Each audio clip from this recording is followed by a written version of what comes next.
और इस दौरान उनकी संपत्ति में जो इजाफा हुआ वो हैरान कर देने वाला रहा। और इसी को लेकर सुब्रमण्यम स्वामी ने, जो कि फिलहाल बीजेपी में शामिल हैं, उन्होंने मामला दर्ज करवाया। तमाम लोग इस वक्त हमारे साथ यहाँ पर जो बने हुए हैं। विकास जी, आपसे हम इसके टेक्निकल पॉइंट समझने की कोशिश कर रहे थे। जयललिता, अब चूंकि उन्हें जेल जाना उनका तय है, अब आगे क्या होगा, सवाल इसको लेकर है। एक तो ये कि उन्हें हाई कोर्ट जाना होगा जमानत लेने के लिए, लेकिन कितने दिन लग सकते हैं। हाल ही में अगर हम देखें लालू प्रसाद यादव के मामले में करीब 1 महीना उन्हें जेल में रहना पड़ा था और उसके बाद हाई कोर्ट से जमानत लेकर वो बाहर निकल पाए थे। सुप्रीम कोर्ट की जो जजमेंट आई Lily Thomas versus Union of India, उसमें विकास जी इसका जवाब लेंगे। सुब्रमण्यम स्वामी इस पर प्रतिक्रिया दे रहे हैं अपनी, वही याचिका करता रहे हैं। Has been holding high positions as chief minister and so on, and several MPs of our party in parliament, and the court has found her guilty. May have taken time, but it will generate confidence in the country that we can fight corruption, and we can fight corruption at high places, and that no one is above the law. That is, I think, the best lesson that has come out of this. So you mentioned that you were the first petitioner. No, I'm not petitioner, I was the complainant. There was stone pelting. Yes, there was stone pelting. It is all mob rule. This is very bad. I have called up the Home Minister and said that Tamil Nadu may have two months of prisons rule, because it's not ADMK alone who's doing it. The Naxalites, anti-national elements, the pro-LTT elements, the Islamic fundamentalists, even ISIS is now there in Tamil Nadu. They all are working under the cover of ADMK, and therefore it's a very dangerous situation. The NIA has given, the National Investigating Agency has given a very detailed report to the centre, and I have urged the centre to declare presence rule for 2 months.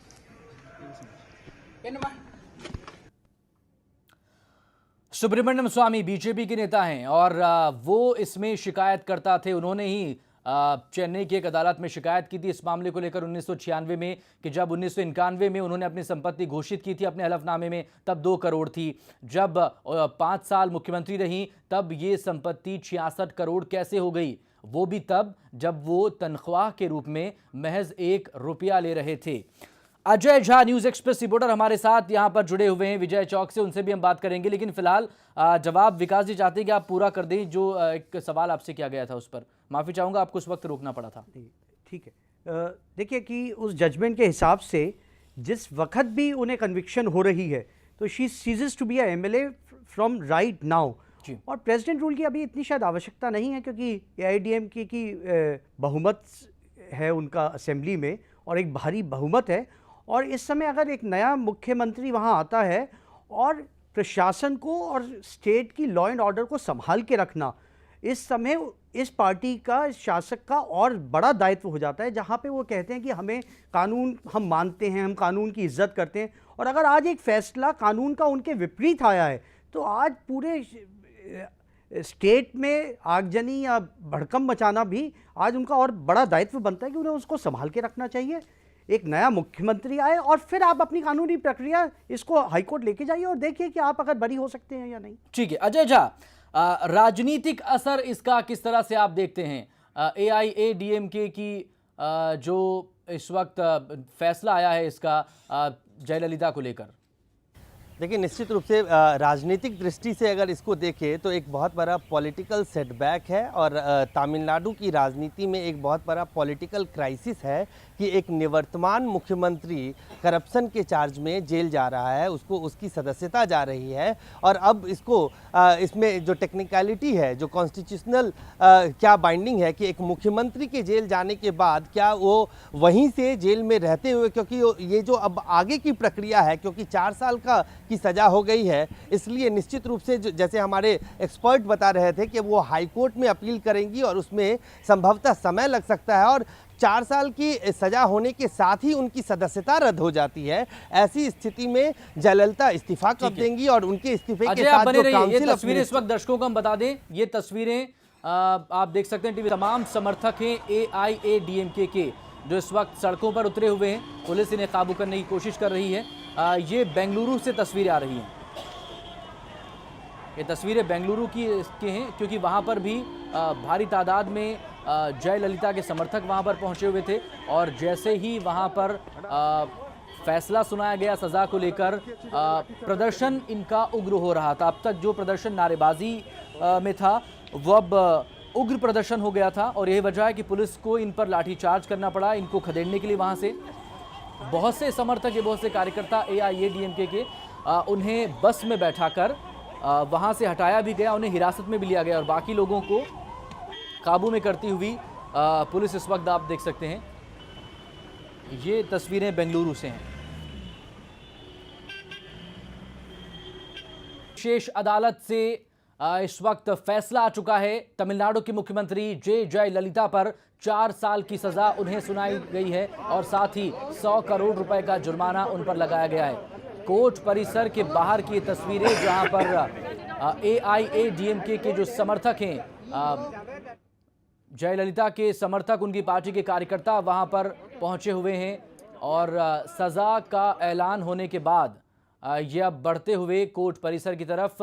हालांकि police वहां पर पूरी तरह से मुस्तैद हैं, अतिरिक्त सुरक्षा बल वहां पर लगाया गया है, और 2 दिन पहले से ही इसको लेकर तैयारियां वहां पर शुरू कर दी गई थी, क्योंकि ये तय था कि आज तमिलनाडु की मुख्यमंत्री जयललिता पर फैसला आ जाएगा। पुलिस पूरी तरह से चौकन्नी है, और पूरा कोर्ट परिसर को एक तरह से किले में तब्दील कर दिया गया है। वहां पर भारी तादाद में पुलिस बल तैनात हैं, और दूसरी तरफ ये तस्वीरें आप देख सकते हैं।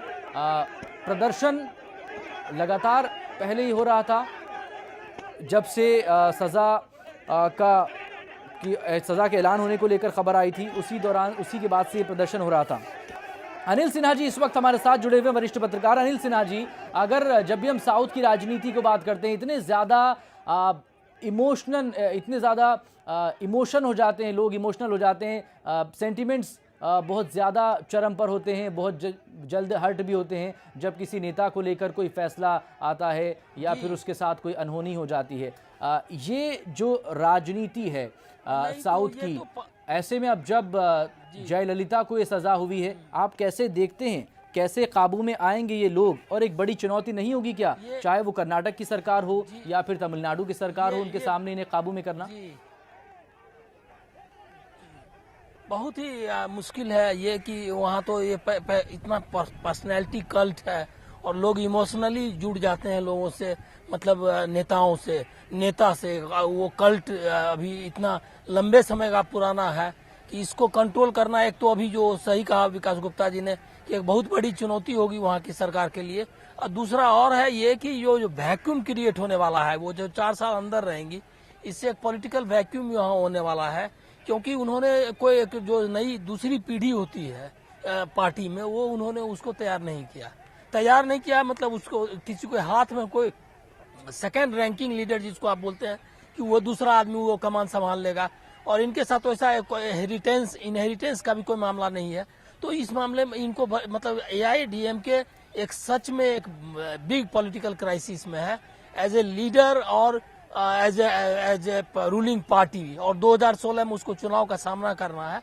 तो मुझको लग रहा है कि सबसे जो बड़ी दिक्कत है कि क्या प्लान उन्होंने जो भी किया हो, समर्थन तो जनता का उनको है, लेकिन ये 2016 का चुनाव का प्लानिंग 2016 के चुनाव ये तो निकल जाएगा। अगर इस वक्त हम उम्र देखते हैं जयललिता की, करीब 66 साल की वो हो चुकी हैं। अब चूंकि सजा का ऐलान उनको यहाँ पर हो गया है, और अब उनकी ये सदस्यता भी विधानसभा की खत्म हो जाएगी। ऐसे में आगे आने वाले कल में क्या यहीं पर ख़त्म समझा जाए जयललिता के राजनीतिक करियर को, और अब AIADMK का वजूद कैसे बचाए रखा जाए, सवाल इसको लेकर भी है। ज़ाहिर तौर पर DMK और AIADMK दोनों ही पार्टियां वजूद में दिखाई देती हैं तमिलनाडु में। वो पूरी तरह से जयललिता के इर्द गिर्द है और वन मैन या वन वुमेन सेंट्रिक पार्टी आप कह सकते हैं। और सही बात हमारे जो विशेषज्ञ और जो सीनियर जर्नलिस्ट बता रहे थे कि दूसरी सेकेंड लाइन ऑफ जो लीडरशिप है वो जयललिता ने अपनी पार्टी में नहीं उभरने दिया। और आज की स्थिति में जो पॉलिटिकल वैक्यूम की बात आती है कि जैसे ही आपको 4 साल से ज़्यादा की सजा हुई, उसके साथ ही आपकी सदस्यता रद्द हो गई, काउंसिल ऑफ मिनिस्टर्स का इस्तीफा हो जाएगा। ऐसे में क्या जयललिता ने इस चीज़ को प्रीएम्प्ट किया था और वो जो होमवर्क होना चाहिए था कि ऐसी स्थिति में कौन विधायक दल का नेता चुना जाएगा, कौन सा चेहरा होगा जो मुख्यमंत्री का पद संभालेगा, ये तमाम चीज़ें हैं एक बहुत बड़े पॉलिटिकल क्राइसिस के दौर से एआईएडीएमके एज ए पार्टी और तमिलनाडु की पूरी राजनीति इस वक्त में है। और किस तरह का फैसला जयललिता लेके गई हैं कि उनके जाने के बाद, क्योंकि इमीडिएटली अब इस पूरे मामले में चूंकि 4 साल की सजा हो चुकी है, इसलिए हाईकोर्ट में बेल के लिए एप्लीकेशन डालनी होगी। जब ये पूरे कागजात जो आज का जो फैसला है वो जैसे ही उनके वकीलों को मिलेगा तो निश्चित रूप से बिना देरी किए हुए उसको हाईकोर्ट में उनके बेल के लिए अपील डाला जाएगा। लेकिन इतना तो तय है कि जब तक अब इस पूरे मामले में जयललिता को क्लीन चिट या सजा की माफ़ी नहीं होती है, उनके ऊपर इस 4 साल की सजा के साथ ही 6 साल का जो डिस्क्वालिफिकेशन है चुनावी प्रक्रिया से बाहर रहने का, वो बाध्यता अब उनके ऊपर लग चुकी है। तो अगर जब तक भी ऊपरी अदालत में भी कानूनी प्रक्रिया चलती रहेगी, उसमें जयललिता चुनाव की प्रक्रिया से बाहर रहेंगी।